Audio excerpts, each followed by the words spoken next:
wabarakatuh. Kami siswa-siswi dari SMA Negeri 1 Bangunrejo. Di sini kami akan mewawancarai seorang petani untuk melengkapi tugas PKWU kami yang berhubungan dengan budidaya tanam pangan. Selamat siang, Pak. Siang. Kami siswa dari SMA Negeri 1 Bangunrejo ingin mewawancarai sedikit tentang Bapak yang berprofesi sebagai petani. Terima kasih atas waktunya. Terus untuk masalah pertanian, apa perlu yang ditanyakan dulu? Silakan. Siapa nama Bapak? Sukirman.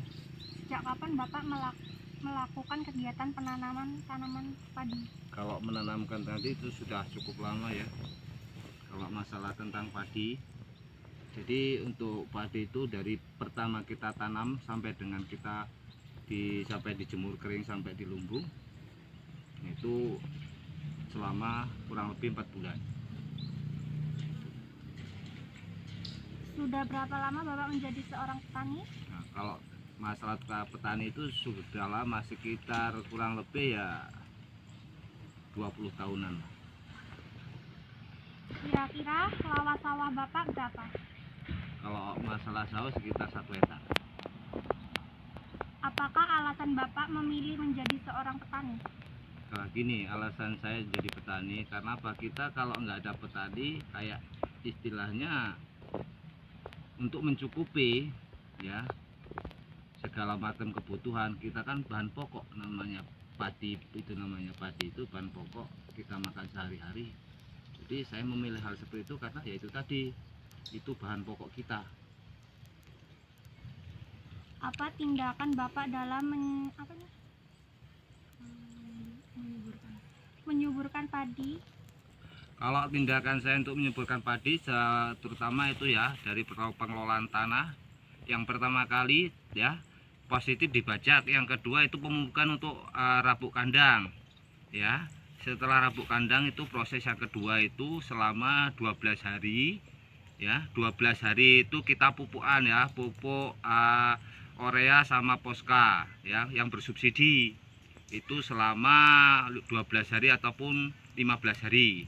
Terus yang kedua pemupukan itu sekitar umur 40 hari. Nah 40 hari itu pemupukan kedua. Untuk nunggu hal seperti itu ya, untuk sampai dengan panen, tahap panen, kecuali masih ada namanya kekurangan namanya pertumbuhan padi itu, nah itu perlu penyemprotan daun juga itu. Bagaimana cara Bapak melakukan perawatan tanaman padi-padi ini? Kalau masalah perawatan ya Pak Sukir, dari awal itu ya, itu terutama kita lihat hamanya, terutama itu biasanya itu ada pengelolaan tanah ya, rumput itu otomatis jangan sampai ada. Terus kita lihat hama ya, kita lihat hama itu paling enggak 1 minggu sekali kita lihat ya, sampai dengan maksimal sampai panen. Nah itu put unggalannya jadi semprot ya, pakai obat yang kira-kira ya untuk hama itu ya. Biasanya Pak Sukir pakai ketapi itu untuk obat mereng ya. Terus ya namanya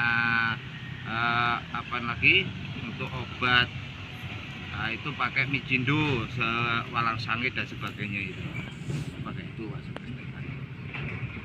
Lebih baik manakah menggunakan mesin traktor atau menggunakan bajak turbo, Pak?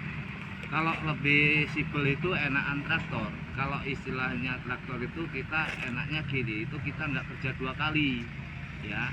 Kalau namanya kerbau itu kita itu 2 kali kerja ya.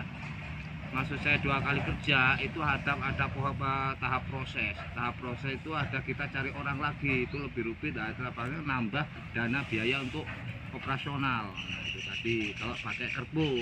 Tapi kalau kita pakai bajak itu tidak, itu dipermudah. Apalagi zaman canggih ya seperti ini, jadi kita pakainya traktor. Apakah Bapak mengolah sawah ini dengan sentuhan sendiri atau dengan bantuan tenaga orang lain? Kita kalau sawah itu nggak cukup sendiri, tetap kita memerlukan bantuan orang lain juga. Kalau Bapak pakai tenaga kerja orang lain, kira-kira berapa orang, Pak? Ya kalau kita 1 hektar biasanya maksimal kita kalau dari penanaman kita cukup 10 orang untuk tanam padi. Kalau proses awal cukup 4 orang. Jadi pertama kali kita bikin itu tempat yang mau ditanamin padi. Nah, kita perlu 4 orang. Setelah itu kalau masalah penanaman padi kita biasanya itu 10 orang untuk tanam padi dalam 1 hektar itu.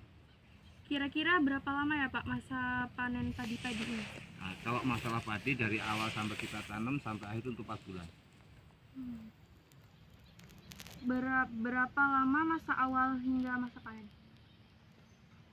Kalau masa awalnya itu kita prosesnya yaitu tadi selama 2 bulan lebih 1 minggu itu padi itu sudah bunting. Nah, itu sampai 3 bulan itu barusan keluar namanya apa itu padi itu udah keluar. Nah, 30 hari 1 bulan lagi panen sampai ke rumah. Bagaimana penghasilan panen Bapak sebelum dan sesudah adanya COVID-19 ini? Apakah mengalami penaikan atau penurunan? Ya, kalau masalah COVID-19 ini kalau bagi saya pribadi sendiri itu sama saja ya, nggak ada kenaikan, nggak ada penurunan. Alhamdulillah kalau panennya ya mencukupi lah.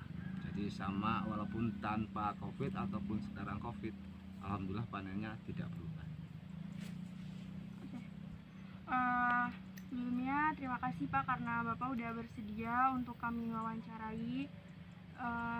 Ya, terima kasih Pak. Terima kasih Pak. Ya, sama-sama. Sebelumnya Pak, terima kasih karena Bapak sudah menyempatkan waktu untuk bersedia kami wawancarai. Semoga hasil panen Bapak memuaskan. Amin, amin. Terima kasih atas doanya, terima kasih atas waktunya ya. Pulang Pak Suki nggak bisa istilahnya kasih wawasan yang lebih banyak, mungkin banyak keliruan kesalahan ya, saya pribadi khususnya ya, nambah pengetahuan kalian semua ya, kurang lebih dan lebihnya cukup ya. Kita akhiri, wassalamualaikum warahmatullahi wabarakatuh. Waalaikumsalam.